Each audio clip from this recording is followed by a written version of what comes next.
Криштиану Роналдо айни ҳол бештар аз ҳама дар таърихи футбол маош мегирад. Баъди анҷоми гузариш ба дастаи арабии Ал-Наср ба синни 38 солагиаш нигоҳ накарда хабари шок барои мухлисон шуд. Ҳама фикр мекарданд ки ӯ дар Аврупо боқӣ монда дар Лигаи Чемпионҳо бозӣ мекунад, вале ба назар Роналдо пулро ба ҷои футболи аврупоӣ интихоб кард. Ин трансфер монанди дигарон аст ва мо ба шумо 10 ҳолатеро мегӯем ки футболбозон пулро ба ҷои карьераи зебо интихоб кардаанд.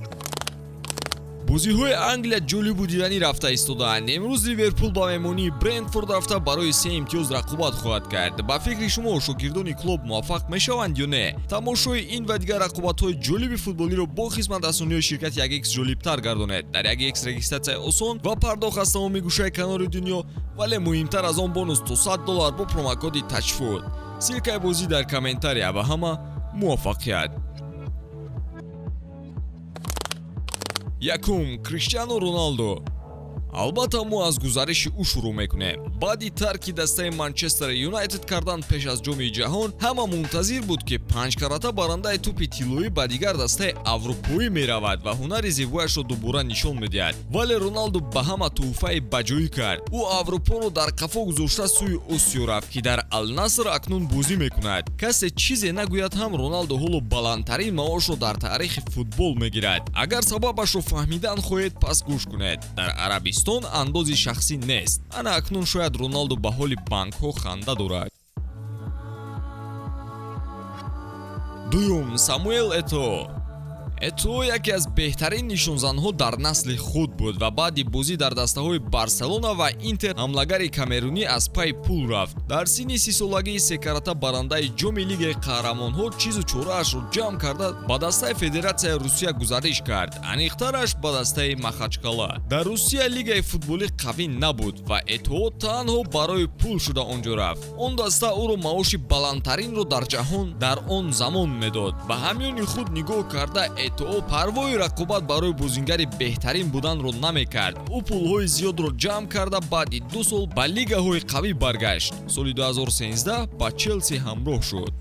Сеюм, Оскар. Оскар яке аз ситораҳои футбол буд. Ҳолати ӯ фарқкунанда аст. Одатан футболбозон дар синни 30 солагӣ ба дигар дастаҳои заифтар мераванд, вале Оскар дар авҷи аълои корномааш ин корро кард. ӯ танҳо 25 сол дошт ки Челсиро тарк карда ба дастаи Шанхай гузашт. Челси ба ӯ муқовимат накард, ҳарчанд ӯ бозингари асосии даста буд ки қаҳрамони Премер-лига ва Лигаи Аврупо шуда буд. Вале дастаи чинӣ ба ӯ пулҳоеро пешниҳод кард ки ӯ калимаи не гуфтанро фаромӯш кард. Охири мавсимро нигоҳ накарда аллакай дар гузариши зимистона куч баст ба Хитой. Дастаи Шанхай ба ӯ маблағи калонеро пешниҳод кард ки рӯй гардонида наметавонист. Оскар метавонист ба дигар дастаҳои аврупоӣ гузарад, вале моҳи январи соли 2017 ба Чин сафар кард ва то ба ҳол он ҷо бозӣ дорад. Чорум, Маруан Фелейни. Фелейни ҷоми ҷаҳони 2018-ро хуб гузаронид ва Белгия дар Русия ҷои сеюмро ишғол кард. Бояд баъди ин мусобиқа ӯ ба дастаҳои қавӣ мегузашт, вале Фелейни аз Манчестер Юнайтед ба Шангдон Тайшан гузариш кард. Шояд барои Фелейни ин гузариш маънои калон дошта бошад, зеро дастаи Суперлигаи Чин ӯро яке аз онҳое кард ки маоши баландтаринро мегиранд. Панҷум, Карлос Тевес. Тевес дар корномааш як бор не, балки 2 бор пулро интихоб кардааст. Аввал ӯ аз Манчестер Юнайтед ба Манчестер Сити гузашт, зеро ҳамсояҳояш маблағи калонеро ба ӯ ваъда карданд. Он замон шартномаи гаронарзиш маҳз ба ӯ тааллуқ дошт ва баъдан маоши баландтаринро мегирифт. Футболбози аргентинӣ танҳо дар фикри пур кардани ҷуздони пулҳояш буд ва бори дигар январи соли 2017 ба дастаи Шанхай Шенгуа гузариш анҷом дод. Дастаи чинӣ ба ӯ тақрибан $41 миллион дар як сол пардохт мекард. Дар Чин барои омадани ӯ ид баргузор карданд. Шашум, Яник Караско. монанди Оскар, Караско дар ҷавонӣ ин корро кард, вале мисли Этоо ба топ лигаҳои аврупоӣ бозгашт кард. ӯ 24 сол дошт ки барои Далиан Профешнал Атлетикоро тарк кард. Моҳи феврали 2018 маблағи хитоиёт чӣ қадар аст шумо аллакай огаҳӣ доред. Караско хушбахтона фаҳмид ки аз футбол чизи бештар аз пул мехоҳад. ҳамин буд ки баъди 2 сол ӯ ба Атлетико баргашт. ӯро дар хонааш дубора хуб пешвоз гирифтанд.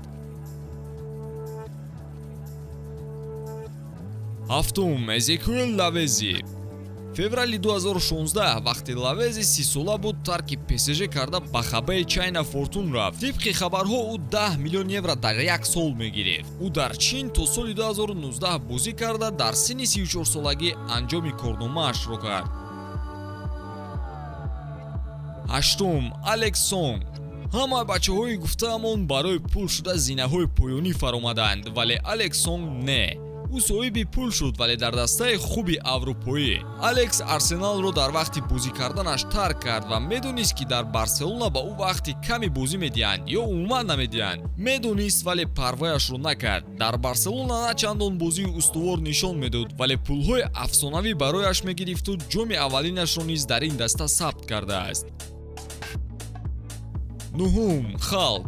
дар 29-солагӣ Халк Зенитро тарк карда ба Чин омад ба дастаи Шанхай Порт, дастае ки Оскар онҷо бозӣ мекард. Халк бо маблағи 45 миллион евро дар тобистони 2016 шартнома баст. он маблағи рекордӣ барои футболи осиёӣ буд. агар шумо пурсед ки чаро Халк маҳз ба дастаи Чин рафт, пас сабабаш дар он буд ки онҳо ба футболбоз 320 000 паунд дар як ҳафта пешниҳод карданд. ин ҷавоби савол буд. то соли 2021 ӯ дар Чин бозӣ карда баъдан ба зодгоҳаш рафт. фикр кунед ки чӣ қадар маблағ дар 4 соли осиё буданаш ба даст овардааст. даҳум, Мануэл Эдебайор.